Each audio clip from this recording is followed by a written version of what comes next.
Hello, silver fans. This is T, and you're in the place to be for silver education, acquisition, and entertainment. Hey, this video will be like no other you've seen before on my channel, and as a matter of fact, I don't recall ever seeing any video like this one on anybody's channel, and believe me, I've watched hundreds, maybe thousands of YouTube videos. I'm a little bit of a junkie. Maybe some of you are too. But this video is going to be unique. You are going to take a rare glimpse into the mind of T, the silver stacker, as I enter a coin shop. Now, I shot this one in a way that's a little different. I scanned around the entire shop and let you kind of know what I was thinking about at the time. And then I had a conversation with my local coin shop owner, Sherrie. And at the end, I'm going to wrap it all up and show you what I purchased at that coin shop. But most importantly, I'm going to give you along the way my rationale as to why I purchased what. And perhaps that will help you, especially if you're a newbie on your next trip to the coin shop, or at the very least, you'll get to know what I'm thinking, what I'm buying, and why. Hey, if you're not already a subscriber, go down there and hit that little subscribe button. While you're at it, there's a little bell notification icon right next to it. Hit that too. And if you would be so kind to hit that like button, I sure would appreciate it. And as always, comments are encouraged, and I answer every single comment. I don't just give you a little heart button and that's that. And so feel free to ask a question, tell me what's on your mind, or simply leave a comment that will benefit the rest of us who are scrolling through the comments. Hey, enough talk. Let's get straight to the video. Enjoy.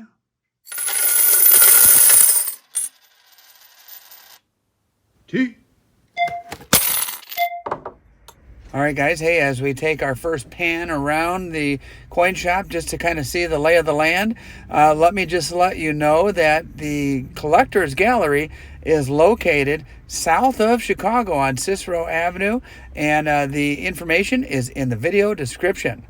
All right, let me start my tour of the shop and looking a little more thoroughly after I took that initial scan around. And there's a display case here that has some sort of commemoratives and sets and things like that. I kind of like that. To the left there, bottom left, there is a a frame with U.S. coins there that's really cool looking, and something I might want to consider later. There was also a kind of a neat Morgan dollar. There's jewelry in the case to the left there. And this case right here, in the past, I had kind of breezed past it, and I never really did take a really close look at it, but it has some sets. It has some collector coins. Actually, those are rounds there, those Chicago Bull rounds. Not really coins, but cool nonetheless. Other coins and sets. I am not really too much into the sets, but again, more Bull stuff. Sherrie must have had some major Bulls fan come in and sell her a huge collection. More sets there. Pretty cool. Actually, I might want to come back and look at some of those as well. But those Bull sets are kind of intriguing me a little bit. Not sure what kind of price she'll give me on that. And there are some other, looks to be some sort of rounds. Again, jewelry. I'm not really here to shop for jewelry, but she does have an interesting selection. I've seen people buying and selling jewelry from her. The bills, you know what? I don't know enough about paper currency to really know what I'm looking at, but it's cool nonetheless, especially for those of you who are into that. Here are some other collector coins and neat stuff to look at. Off to the right there, there's some copper. I know a lot of guys stack copper, and that's becoming more and more popular. I myself am saving my 82 and earlier pennies. Gold, there we go. There is her gold selection. I do know from experience that by asking Sherrie if she has anything else, sometimes she has other stuff put away, and that would be one of my first recommendations here. If you're looking for something in particular, always ask the coin shop owner. Now, there are a couple of big, beautiful 100-ounce bars and a T the Silver Stacker channel slab. Those bars are out of my price range, I can tell you that. They are gorgeous, though. And now this is a little bit more in my league, the generic bin. I always love to scan the generic bin, always looking for vintage. I know a lot of people look just cheapest price, and that's all that matters. I like cheapest price on my generics, and vintage is a big bonus if I can find that.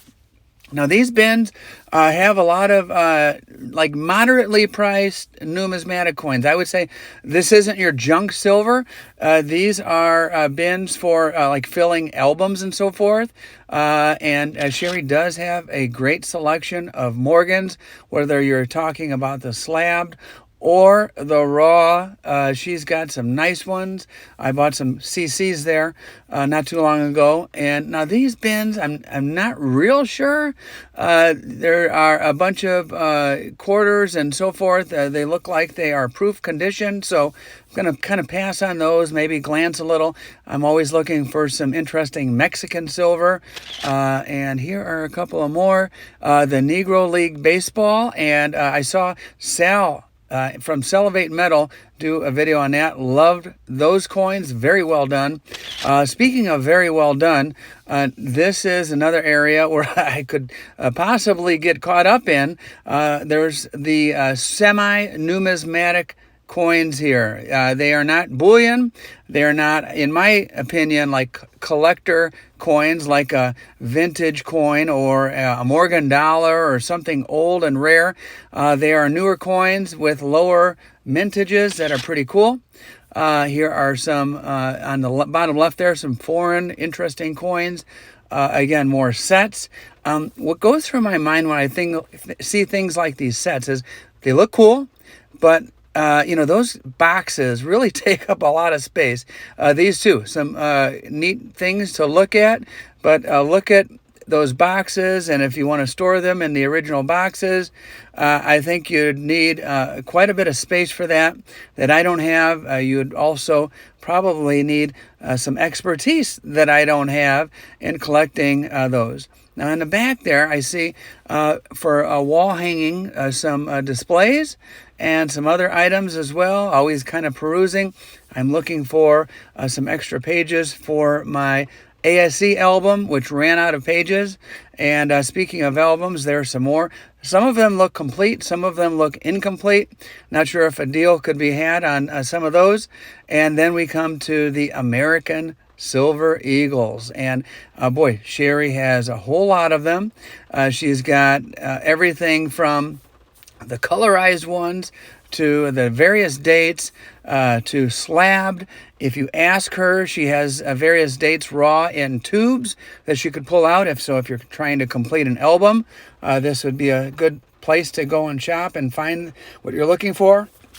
It's been my experience in these kind of rolling little cabinets, you can find some hidden treasures in those as well.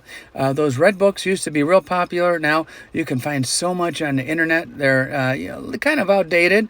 But then here is another display case with more interesting things. Some presidential stuff, some collector stuff, some commemoratives, I believe. So there you go, a trip around the coin shop and a trip around my mind. What's going through my mind as I peruse and look through the shop? All right. Hey, Sherrie, I popped in. And, Hi, T. How are you? I'm doing well. How about yourself? Just peachy. And so you're going to be closing up the shop? I am. I'm going to be closed Thursday through, and I'll be back in on Tuesday. So I'm taking a much-needed vacation for a few days. Hey, good for you. Good for you. So I've got a question for you. I was thinking about like first-time coin shop visitors, throughout what we've been through the last 2 years or so. A lot of people have shopped online, but now that, everybody feels comfortable going out and getting out and about and stuff like that, even here in Illinois. Tell me a little bit about some advice for first-time coin shop visitors, but I really want it from like the coin shop owner's perspective. So you're here working on whatever.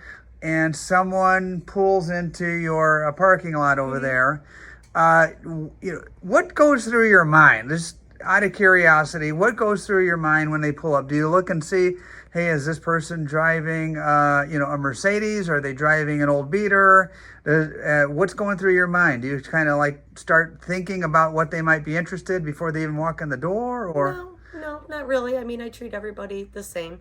And I find that people who are driving the beaters, okay, usually have much more money than the people driving the Mercedes. So, that doesn't impress me in the least.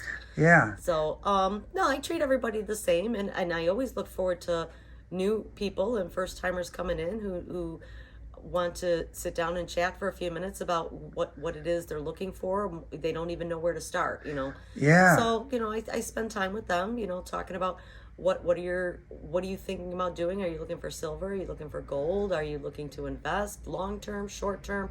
I always tell them, gold and silver is not a short term investment to begin with, so that's kind of off the table. We talk about cost averaging and the quantity that they're looking to get over a period of time, and how long they think they're going to have to hang on to whatever it is that they're doing. It's not a thing that's going to happen overnight. So the markets are not going to jump up $25 tomorrow and you're going to immediately, make a shit ton of money. That's not how that works, unfortunately. So yeah. So you try to figure out what their objectives are. Yeah, what their objectives are, how much they want to spend, what would be the best product to put them into, what they would feel the most comfortable with. When I first started coming into coin shops, and now I've gone into dozens and dozens and dozens, and I feel comfortable now. But when I first started, I was a little intimidated. I was worried that, I might ask a stupid question or anything like that. There is no stupid questions. There is absolutely no stupid questions. Yeah. Try and wrap your head around the things that... Try and have a list of questions, because there's always going to be things you're going to forget. You're going to walk out the door, God bless it, I wish I would have asked this, or wish I would have asked that. And I always give my card and say, please, if you have any other questions, don't hesitate to call. I'm here. I'm a phone call away. I know doctors that get upset when you walk in with a list of questions. Well, too bad. That's what they get paid for. I always thought that would streamline things and make it easier for them. So. Well, I always make it a point. I spend the following week before my doctor's appointment and write down all the medications that come on the TV commercials and make sure I ask them all about those. So yeah, no, my doctor doesn't like me very much, but Yeah. I always tell customers when they come in and they want to start collecting something, I say always in the beginning, focus on one thing, okay? Because what you're going to do if you start focusing on, well, I want to do pennies and I want to do nickels and I want to do dimes and I want to do everything all at once. Yeah. You're going to frustrate yourself and you're going to lose interest really quick. So in the beginning, pick one thing that you're interested in, kind of stick with that for a while, and until you get more comfortable. And once you're at that point, then switch over to something else and move on that way. Once you feel comfortable, say you want to do Morgan dollars, okay? Once you feel comfortable doing Morgan dollars, in 6 months or a year or whatever down the road, and you want to start expanding out, then you feel more comfortable in asking the questions and being able to expand and not feel like you're asking the stupid questions, because again, there is no stupid questions. Any other advice for newbies or people who may have been collecting online for many, many years and just want to kind of come into a coin shop and see what it's all about? It's a much better experience actually seeing it physically than looking at it online. Anybody can watch TV or watch a computer screen or anything like that and see it online. It's holding it in your hand and touching it and feeling it, and that's where the excitement comes from. So I guess the last piece of advice I'll give based on all these visits to coin shops is, don't be afraid to walk right out. Sometimes you walk in and the old guy managing the shop is a crab ass and doesn't act like he has any time for you. Right.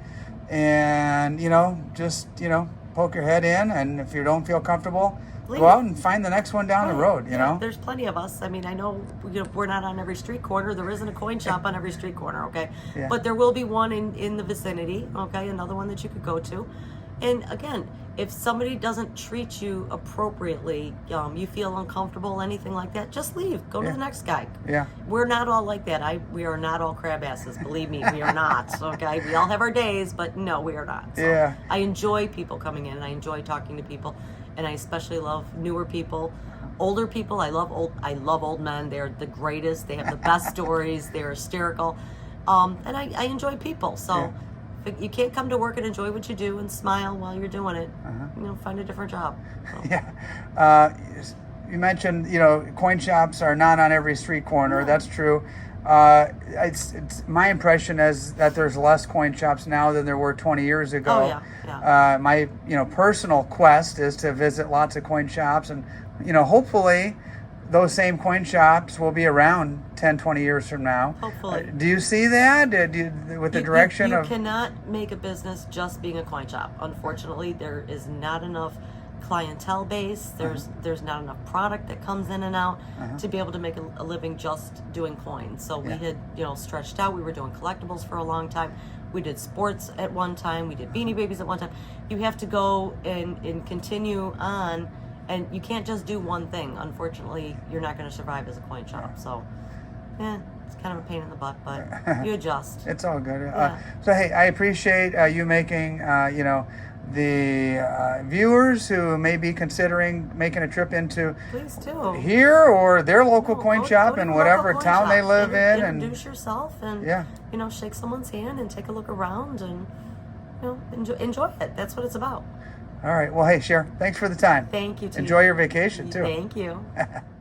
Hey, thank you to my channel members, and thank you, the viewer, for sticking around to this point in the video. This is where I reveal what I purchased, and let me give you my biggest takeaway for this particular video, and especially to newbies, is when you walk into a coin shop, keep an open mind and look for the deal. Sherrie sold me these Chicago Bulls rounds for $29, which is just a couple dollars over what generics go for, and that is a deal. Hey, anything with Michael Jordan's image on it is extremely collectible and extremely sellable. Thanks for watching, guys.